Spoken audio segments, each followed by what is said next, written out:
Voilà un point de départ. Maintenant, pourquoi cette coupe dans le temps, ce record de souvenirs? Justement, lui ne peut pas le comprendre. Il ne vient pas d'une autre planète, il vient de notre futur. 4001, l'époque où le cerveau humain est parvenu au stade de plein emploi. Tout fonctionne à la perfection, de ce que nous autres laissons dormir, y compris la mémoire. Conséquence logique, une mémoire totale est une mémoire anesthésiée. Après beaucoup d'histoires d'hommes qui avaient perdu la mémoire, voici celle d'un homme qui a perdu l'oubli. Et qui, par une bizarrerie de sa nature, au lieu d'en tirer orgueil et de mépriser cette humanité du passé et ses ténèbres, s'est pris pour elle d'abord de curiosité, ensuite de compassion.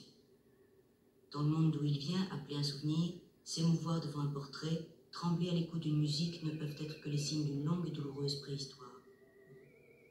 Lui veut comprendre. Ces infirmités du temps, il les ressent comme une injustice. Et à cette injustice, il réagit comme le Che, comme les jeunes des 60s, par l'indignation.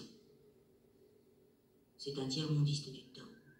L'idée que le malheur ait existé dans le passé de sa planète lui est aussi insupportable qu'à eux, l'existence de la misère dans leur présent. Naturellement, il échouera.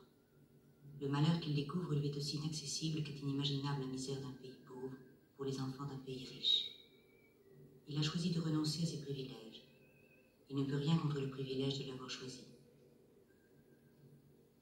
Son seul viatique est cela même qu'il a lancé dans cette quête absurde, un cycle de mélodies de Moussorgsky.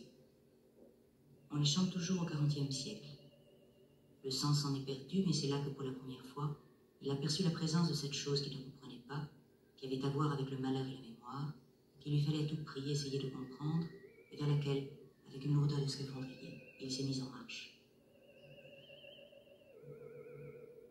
Bien sûr, je ne ferai jamais ce film. Pourtant, j'en collectionne les décors, j'en invente les détours, j'y dispose mes créatures favorites.